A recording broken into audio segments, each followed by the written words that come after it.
Apologies for the delay caused by an earlier technical issue, but I hope you are now back refreshed after the lunch and ready for our 2 afternoon sessions. Now we're opening the session on Marxism and the Frankfurt School. And we will have 3 speakers in this session, and first we will hear all 3 papers, and then we will open for a Q&A session. So our first speaker today, I'm pleased to welcome Mark Crinson. Mark is an art and architectural historian, professor emeritus of architectural history, and currently working as an independent scholar. Between 2016 and 2023, he taught architectural history at Birkbeck, London, and he's the author of many important and influential works. And most recently, it's the book Shock City, Image and Architecture in Industrial Manchester from 2002, and the co-edited volume Struggles in the Concrete Architecture and the Marxist Tradition, published this year and co-edited with Luisa Lorenza Corna. Mark, welcome. Okay, thank you. How do I move the slides? Is it just this? Yeah? Okay, when it comes to it. Thank you for that. And thank you, Jana, for setting this all up and involving us in this event. Okay, I should confess straight away that I'm not talking about 2 things. I'm really hardly addressing my own title. I'll give you what the title really will be soon. Secondly, I feel a bit uncomfortable in this particular session because I'm not really talking about the Frankfurt School as well, but let that be. When I talked to Jana initially about coming here, she asked me to talk about this book, and I had brought some copies, and I'm glad to see they're all sold. This is a book that came out of a conference that Luisa Corna and I ran at Birkbeck 2 years ago, and now it's published by Burghauser. We deliberately... No?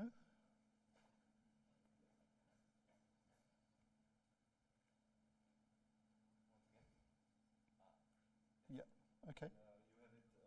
Upside down, okay.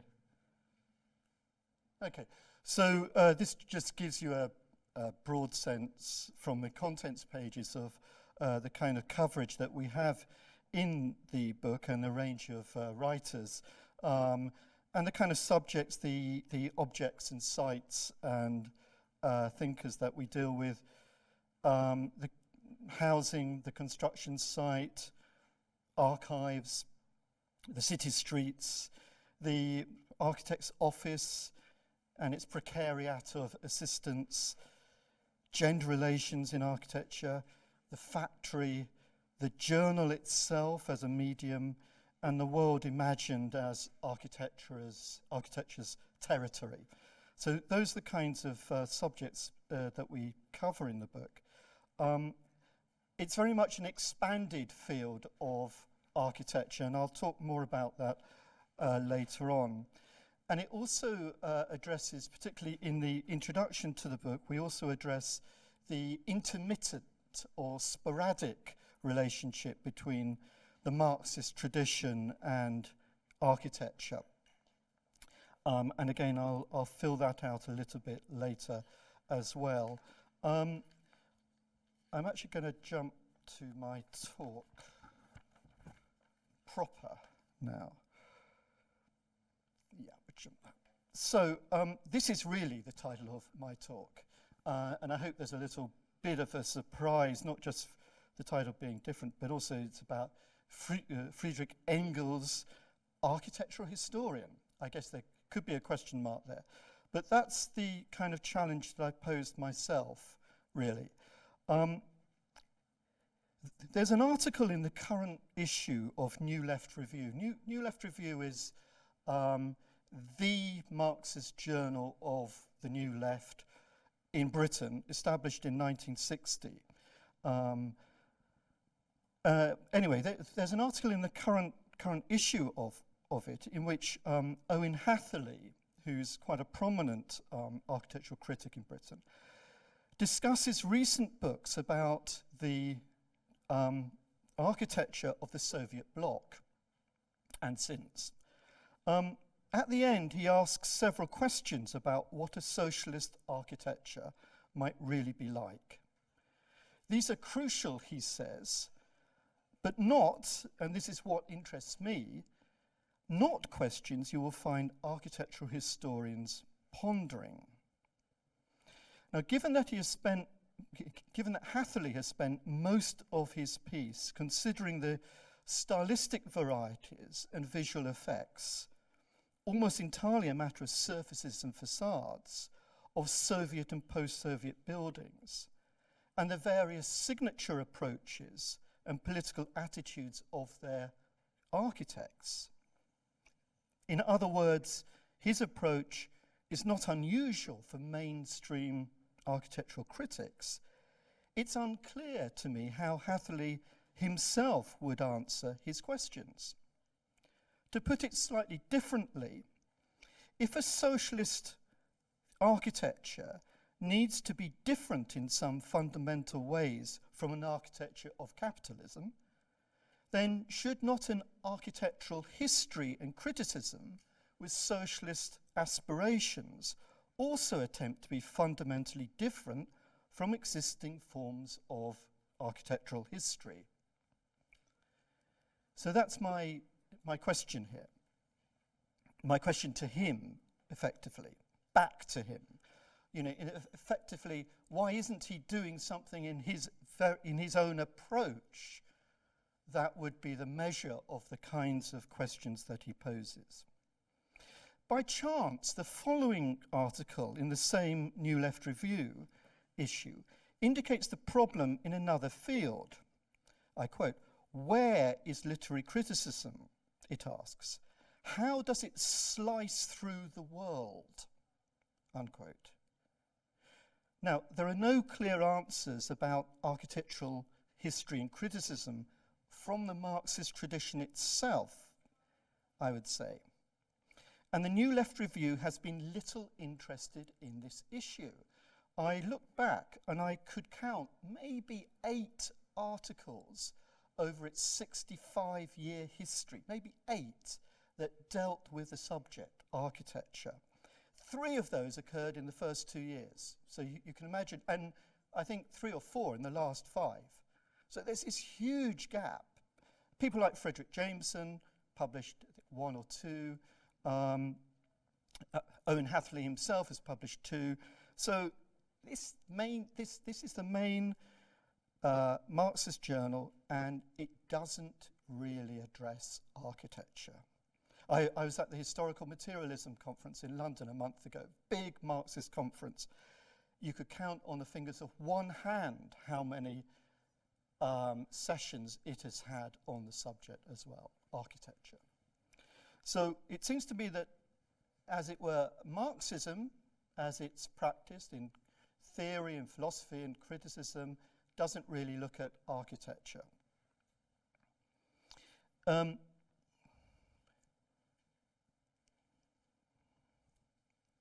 It's not as if Marx and Engels' work is irrelevant for the subject, architecture.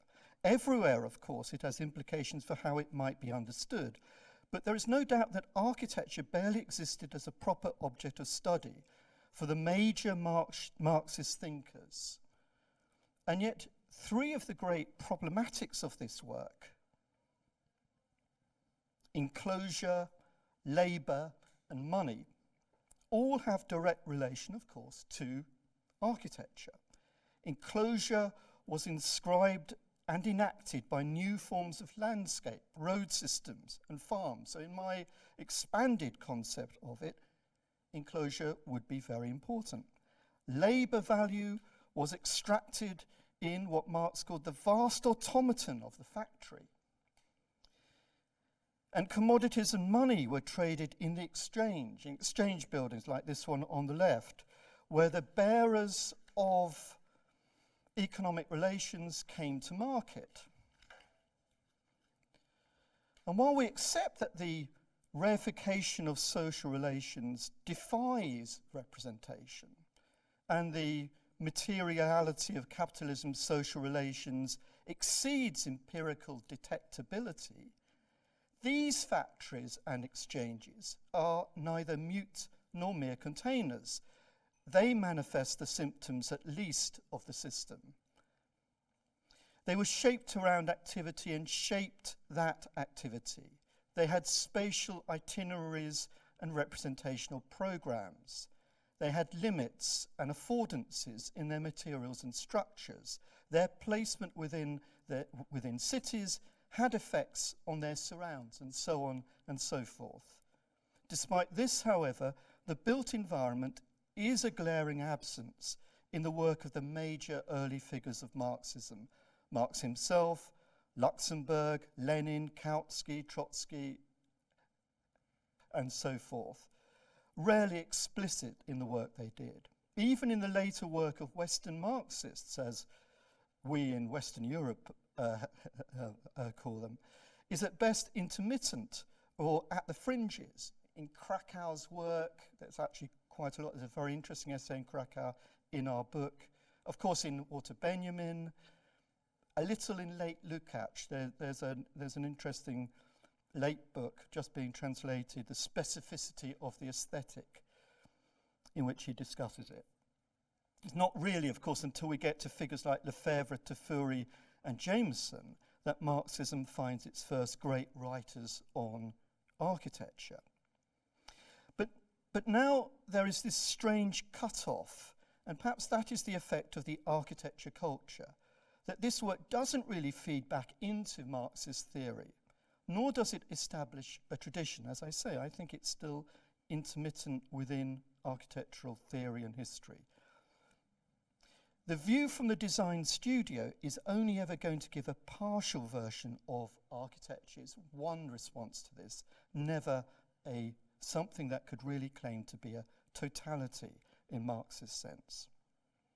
My title about Friedrich Engels, and we have this wonderful statue of him in Manchester now. He was never marked with any memorial until 2017, when this was brought back from Ukraine and erected in one of the new squares in Manchester.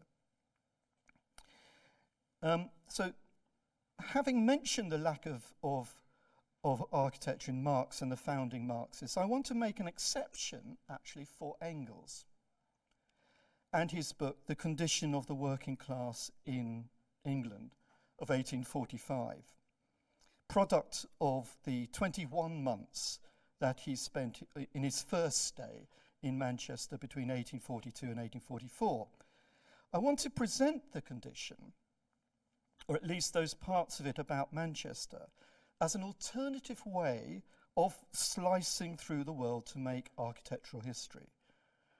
There's been surprisingly little or no attention paid to the book as a possible form of architectural history, to its urban analysis, its descriptions of the forms taken by the city's housing and its layout, to its linking of social conditions and economic structures directly with the experiences of architecture, as well as the other way round. Discussion of the book has been oddly indifferent to this, concentrating instead on its account of class struggle within the development of industry, missing entirely, except for illustrative reasons, what it has to say about the physical city and its architectural forms. Frederick Jameson recognized something of the latter in his cast-off remark in an introduction to a book, that Engels was, quote, a spatial and geographical analyst. And Tony Vidler devoted a few pages on the condition as an kind of anti-Enlightenment account of the public realm. Then it became occasionally swept into the Foucauldian trend of seeing everything as yet another instrumentalization of biopower without any possible critique. In this talk, I want to press the case for Engels' book to be considered for the lessons it teaches about a counter-architectural history. This starts with its title, I think. Although the English translation has always rendered die Lage as the condition, a more direct and more accurate translation would be the location or place. Condition would be die Zustand, of course. This matters, I think, if we are to retrieve a sense that condition or circumstances or location are all bound together for Engels, that they include the spaces, streets, housing, factories, sanitation, transport, and major buildings of the city. In other words, its environing physical presence in architecture and infrastructure. Certainly, location, die Lage, conveys Engels' concern in his book with the specific places in the city where the working classes live and work, with how these spaces relate in peculiarly occluded ways to the location of other classes. One of the tropes Engels plays with is the convention of the city as labyrinth. But a sign of how he problematizes this is that he simultaneously undermines the idea of the guidebook or the map as instruments to traverse, if not dispel, the labyrinth. The maps he publishes, these are the two maps here, in the condition, could not in any way act as guided tours to the city. I think it's important to say that. They don't allow us to, quote, roam freely, nor do they organize a, quote, guided tour, as Stathis Kouvelakis has claimed in quite an important and influential chapter about Engels' book. I disagree with him totally on that score. If you want an example of a real map for tourists, here is one from 1857. And that, roughly in scale to it, is the map by Engels. Instead, Engels' maps would be useless if used for actual movement around the city. They are, of course, schematic diagrams, products of the analysis of how the city's logic is bound up with its opacity. The main map shows the exchange at the centre. It's actually quite difficult to pick out some of the numbers here, and I can't point. But it's that the exchange is that little square, nearly central, upper centre of this map. So the exchange is at the centre with the commercial district around it, girdled then, and again the reproduction here isn't great because it doesn't show the different shades of grey, but it's girdled or surrounded by a ring of shaded working class areas. And then another ring, that's the light ring around the whole of the centre, then another ring of middle class suburbs, and beyond which, he tells us, is yet another ring, which he doesn't depict, of upper middle class suburbs.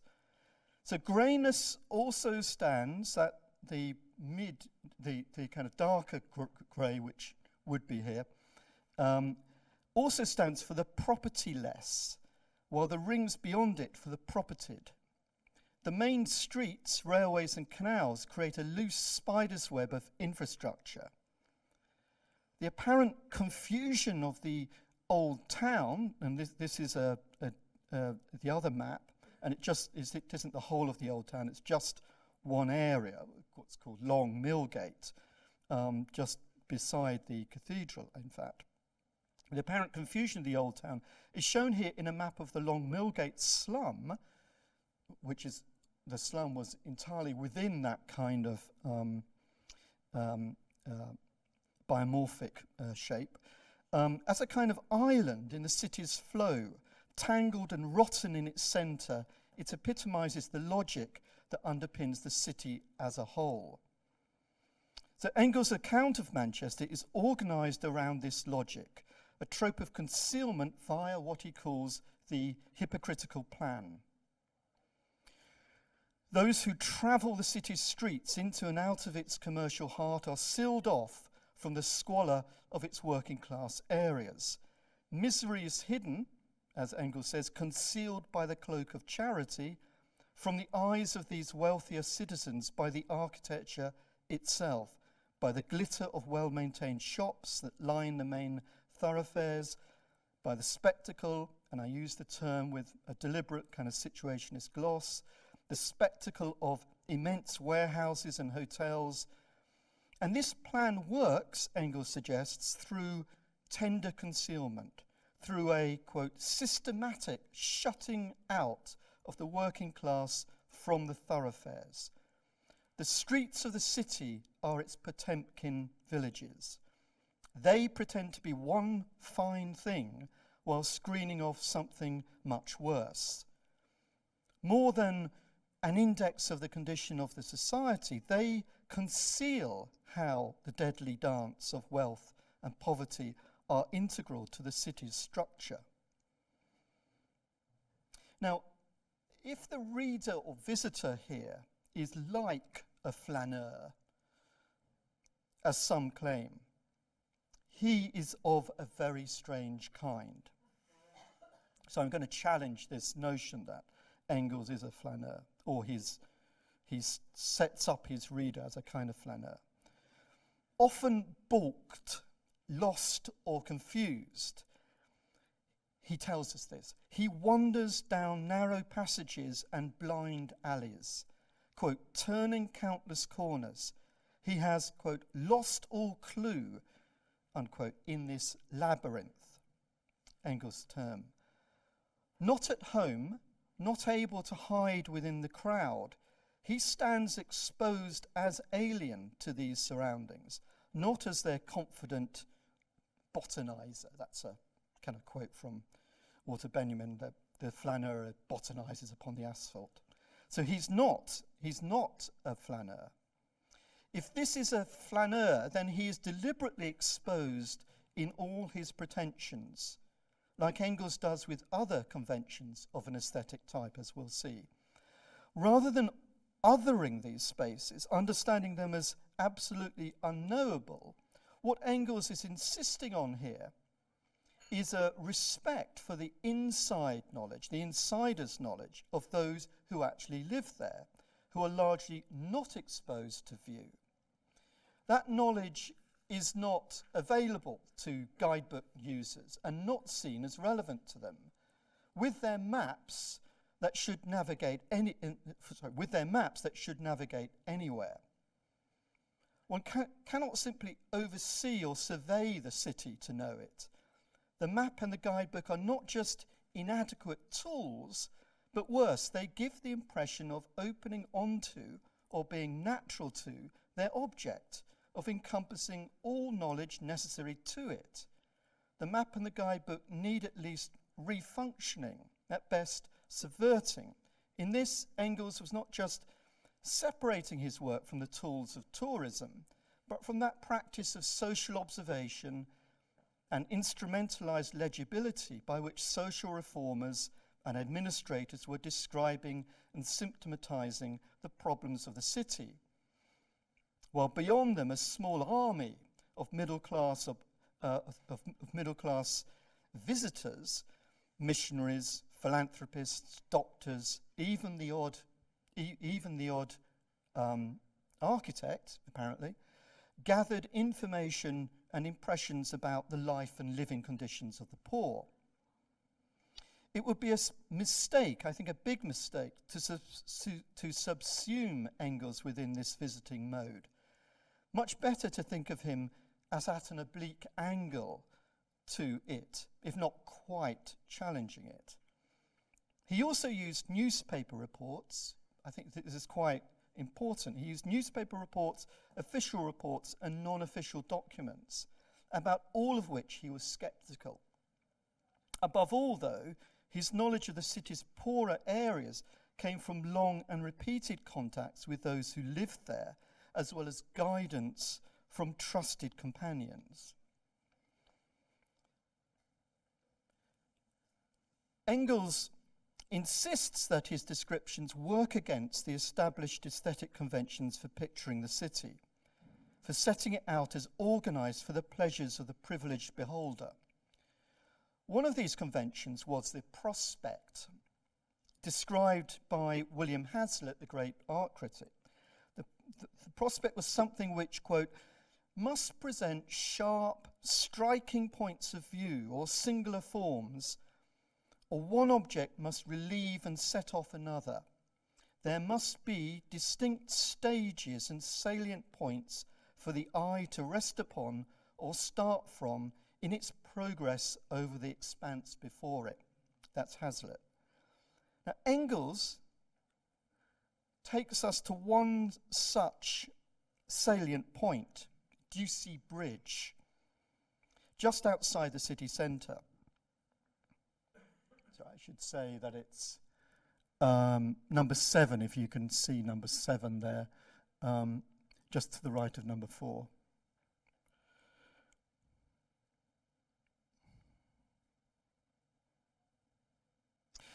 It's a striking point of view, and from a bridge, and we might expect a set-piece prospect of Manchester as a cityscape. First, however, Engels pauses to tell us about the height of the parapet. This is not exactly right historically, but it's the best I could do. This, a seemingly irrelevant detail, is unusually high, quote, as high as a man, and, Engels says, mortals of small stature cannot see over it. For them, what is beyond is mercifully concealed. Again, we have that trope. What the parapet hides is one of the conditions many abyssal scenes, not the elevating vision of landscape we'd expect of a prospect, but the excremental vision of the river as a stagnant sewer. Beyond the bridge's foreground, at just that point in our scopic progress over the expanse, when we might expect a river leading to the cathedral, or indeed hills beyond the city, Engels instead describes piles of filth, stinking courts, tumbling shacks of housing, and beyond them only a barrack-like factory building. Across these few sentences, the prose itself becomes clogged. In the German, Schlamm, Schlamm, Abfall, Abfall, Abfall, Schutt, Schutt. Or I've given you the English translation there. There's a few more because the English translator seems to have had a slightly more limited vocabulary. But the English words, of course, don't capture something about the Germans. The repetition is banal, but also, at least in the original German, both percussive and sibilant, like a regular splashing in the tacky, oozy stuff being described. Engels lists the industries that feed their waste into this stream: tanneries, cotton mills, bone mills, gasworks, as well as the human refuse being dumped into it. His eye continues to range. Houses and mills are mixed together. There is a pauper burial ground, a railway station, and a workhouse standing like a citadel and looking down onto the working class quarter. Manchester's Victoria Station was only opened the year before Engels published The Condition, while the workhouse had been taken over and expanded by the Manchester Union in 1843.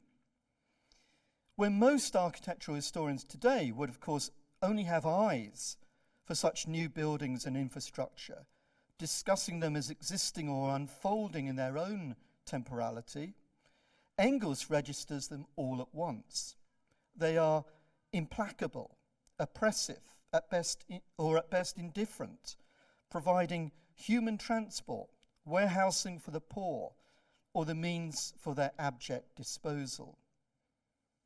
Commentators are often tempted to relate Engels with Pugin on the far right here, A.W.N. Pugin's book Contrasts from 1836. But where Pugin's romantic medievalism and his analysis may use some of the same components, and we think Pugin was probably thinking about Manchester in this contrast, Pugin's approach is superficial and reactionary, turning back to a merry old England, whereas Engels knows that retro-medievalism is already part of the problem. So complexly descriptive as it is, the central conceit in the passage about the Ducie Bridge is of the prospect becoming an anti-prospect, one intended to reveal the real effects and causes of industrial squalor at the same time as it deflates the prospect's indifference. Engels knew exactly what he was doing here. He had written about contrasting modes of landscape in an 1840 article. The bridge itself is here unable to carry out its conventional symbolic task of connection, just as the aesthetic of the picturesque is unable to make elements into a unity. Instead, there is a partially obstructed outlook onto a scene of dislocation and chaos. The niceties of containment and contrast are made gross, now exposing rather than disguising a dichotomy between nature and humanity.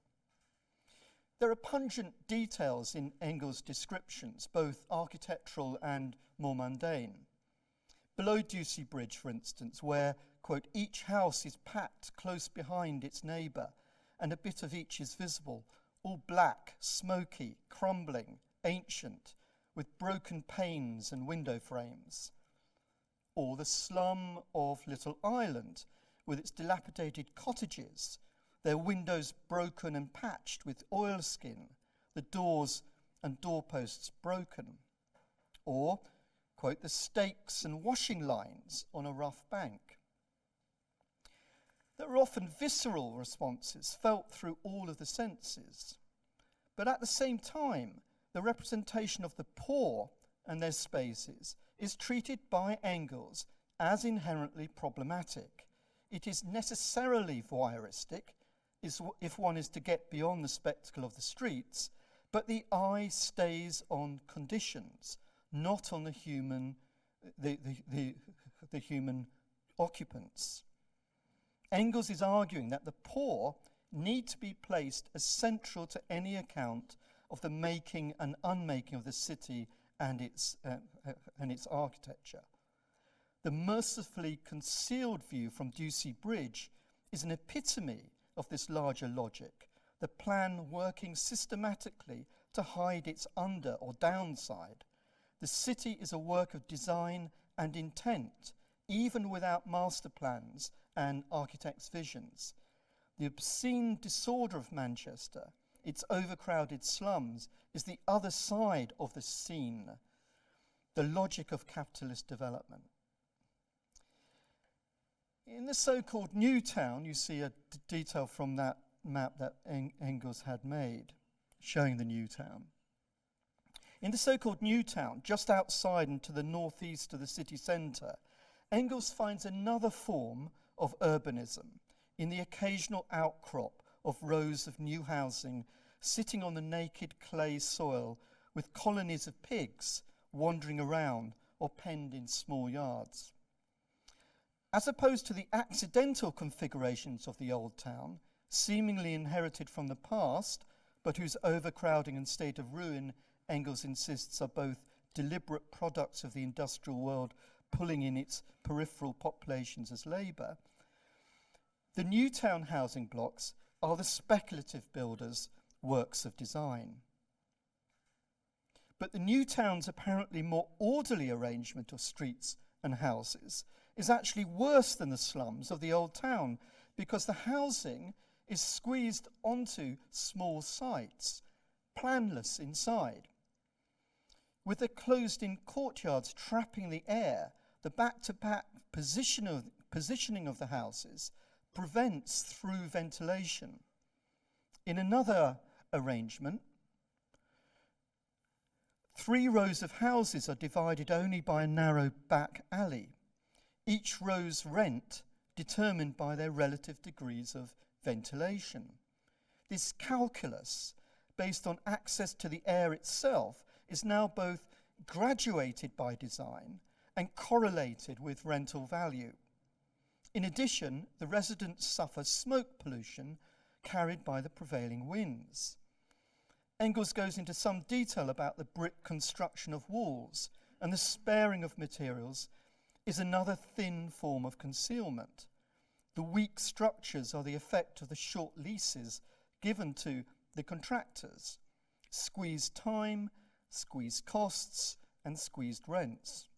Little is spent on repairs, again as a consequence of protecting the short-term profits made from the fleecing of tenants. There is then a built-in and rapid decline to slumdom in the housing of the new area.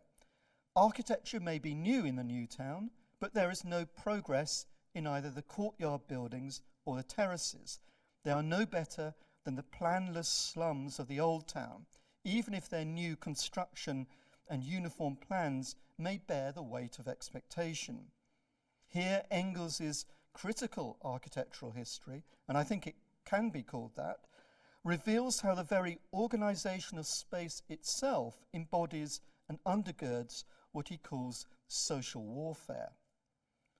So, what were real architectural historians, people who call themselves that, doing at this time? Well, the three most influential, and one could argue their fundamental ideas still run deep into our own time, were these: Thomas Rickman, Robert Willis, and William Whewell. Their work had reached a peak of focused argument in the 1830s and 1840s, at the same time as architects formally instituted their professional identity. These three, largely left romantic ideas of organicist organization and mythical origins behind, in favor of analogies and methods linked with the mechanical sciences. Willis actually coined the term architectural history, while Whewell invented the term Gothic revival, and Rickman devised a whole slew of stylistic jargon. All were obsessed with specific terms to fix and identify specific parts of buildings. These terms did not just define and equip a field or discipline, they organized the kind of knowledge production that was possible within it. They visited England's industrial cities, as Engels did, but for different reasons from him. Willis was in close contact with many industrialists, especially in Manchester. He drew and studied new machinery.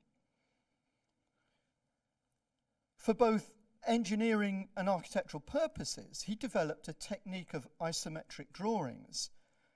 He developed it it existed before, but he systematized it, as it were, whose disembodied vision represented machines and then buildings as assemblages of members, hence it's sometimes called membrology. Kits of parts abstracted from human labor. Using these, he propounded an architectural history that understood buildings as assemblages of standard elements. Style, we could say, was effectively the particular sequence of these standard elements. He also invented instruments to draw and measure parts of buildings. On the left here, the kymograph, much as he invented instruments to measure parts of machines. The odontograph on the right, which measures the teeth of cogwheels. Medieval architecture, which is what Willis writes about, seen through this prism of industrial techniques, became both a plausible parallel with industrial culture and a naturalizing of it, a way of naturalizing it. Similarly, Rickman developed analyses based on the idea of autonomous stylistic development in stages, while Whewell found structural logic in what he understood as the systematic evolution of Gothic. These were histories, then, of architectural form, and that form exemplified the unfolding of rationality. Architecture's empty spaces, because they are in these drawings by them, were magically erected out of the heads of its patrons and architects. There's nothing about labor the construction site, and so forth. This was their foundational insight and the star by which they tracked their researches.